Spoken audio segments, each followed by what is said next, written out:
मैं एक हफ्ता पहले आपको मसौड़ी की घटना बताता हूँ। एक महादलित परिवार में पुलिस जाती है, शराब के नाम पर उसको उठा लेती है, उसके घर से एक बूंद शराब की बरामद नहीं होती है और थाने में उसको पीट-पीट कर मार दिया जाता है। उसकी पत्नी से 1000 रुपये का डिमांड किया जाता है, लेकिन वो गरीब महिला 1000 रुपया, मात्र 1000 रुपया को जुटाने में सुबह से शाम उसको हो जाता है।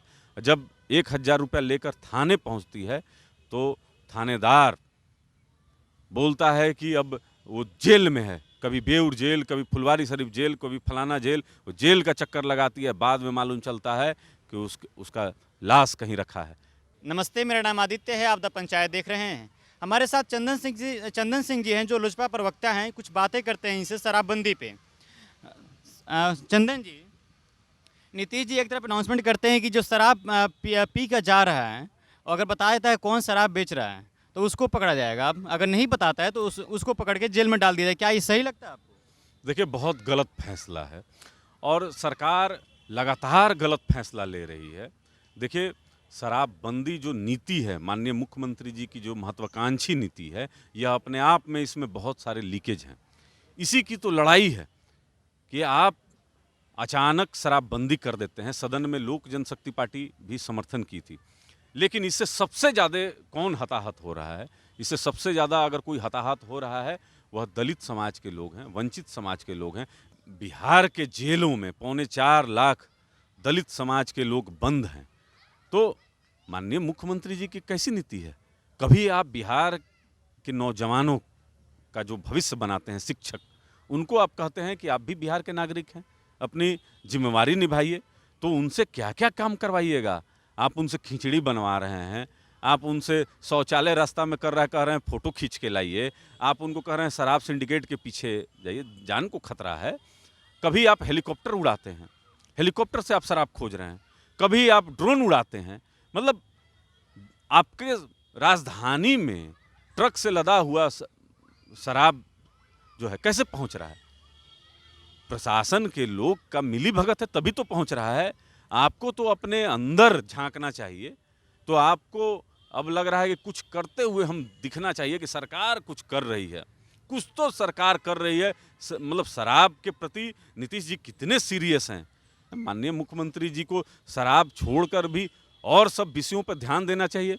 बिहार में अपराध बढ़ा हुआ है, लूट बढ़ा हुआ है, बैंक डकैती बढ़ा हुआ है, बलात्कार बढ़ा हुआ है, फिरौती बढ़ा हुआ है, अपहरण बढ़ा हुआ है, बेरोजगारी बढ़ी हुई है। माननीय मुख्यमंत्री जी, 19 लाख रोजगार का आपने वादा किया था। आज तमाम जो अभ्यर्थी हैं वो सड़क पर बैठकर धरना दे रहे हैं और उन पर आप लगातार लाठीचार्ज कर रहे हैं। तो जो मूल जो ज्वलंत विषय हैं सरकार के, उनसे ध्यान हटाने के लिए ये सब उल जलूल फैसले लिए जा रहे हैं। बाकी इनसे निकलना कुछ नहीं है। सर, अब दलित की बात की है। गया में, मुजफ्फरपुर में, दरभंगा में एक दलित को ताड़ी बेच रहा था। उसके शक पे कि दारू बेचता है, उसको मॉब लिंचिंग कर दिया जाता है। उस आदमी का मौत हो जाती है। डीएसपी पुष्टि ये करते हैं कि उस आदमी की मौत हार्ट अटैक से हुई है। आप बहुत दूर चले गए। मैं एक हफ्ता पहले आपको मसौड़ी की घटना बताता हूँ। एक महादलित परिवार में पुलिस जाती है, शराब के नाम पर उसको उठा लेती है, उसके घर से एक बूंद शराब की बरामद नहीं होती है और थाने में उसको पीट-पीट कर मार दिया जाता है। उसकी पत्नी से 1000 रुपये का डिमांड किया जाता है, लेकिन वो गरीब महिला 1000 रुपया, मात्र 1000 रुपया को जुटाने में सुबह से शाम उसको हो जाता है। जब 1000 रुपया लेकर थाने पहुंचती है, तो थानेदार बोलता है कि अब वो जेल में है, कभी बेऊर जेल, कभी फुलवारी शरीफ जेल, कभी फलाना जेल। वो जेल का चक्कर लगाती है। बाद में मालूम चलता है कि उसका लाश कहीं रखा है, कहीं फेंका हुआ है। तो ये बिहार का जो हालात है, यहाँ पर समझिए कि हिटलरशाही चल रही है।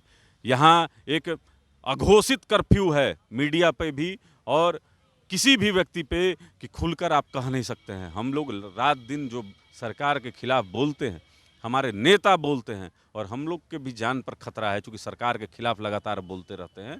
तो देखिए, यहाँ पर अब परिवर्तन जो है सत्ता हटने के बाद ही आ सकती है और कोई दूसरा उपाय नहीं है। क्या आप सर, मतलब आपको लगता है अगर शराब से पाबंदियाँ हटा दी जाती है तो सही है?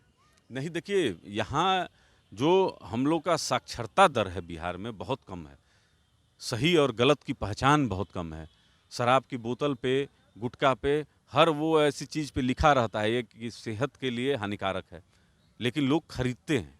देखिए, रोजगार अगर मांगिएगा सरकार से तो लाठी मिलेगी, वाटर कैनन मिलेगा, आंसू गैस के गोले मिलेंगे, लेकिन रोजगार नहीं मिलेगा, नौकरियां नहीं मिलेंगी। क्योंकि सरकार अंडर टेबल काम करती है, नजराना दीजिएगा तो नौकरी भी मिलेगी।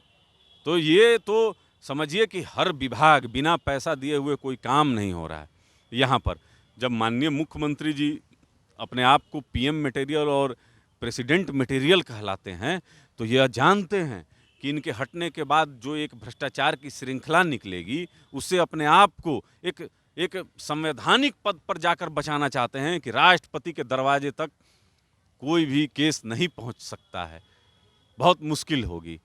तो आप समझ लीजिए कि सरकार जो है ये दमनकारी नीति पे चल रही है। यहाँ पर रोजगार धरना प्रदर्शन करने से तो नहीं मिल सकता है।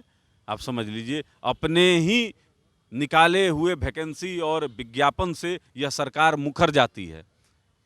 क्या हुआ वार्ड सचिवों के मैटर में, आपकी आंख के सामने है।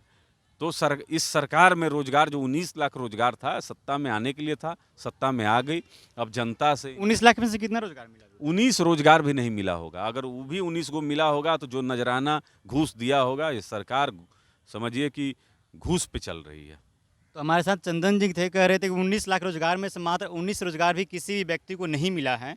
अगर आप रोजगार मांगते हैं तो आपको लाठियाँ मिलेगी, वाटर कैनन छोड़ा जाएगा आपके ऊपर। तो फिलहाल इस वीडियो में इतना ही। मेरा नाम आदित्य है, आप द पंचायत देख रहे थे। धन्यवाद। द पंचायत को सब्सक्राइब कीजिए और स्वतंत्र पत्रकारिता को आगे बढ़ाइए।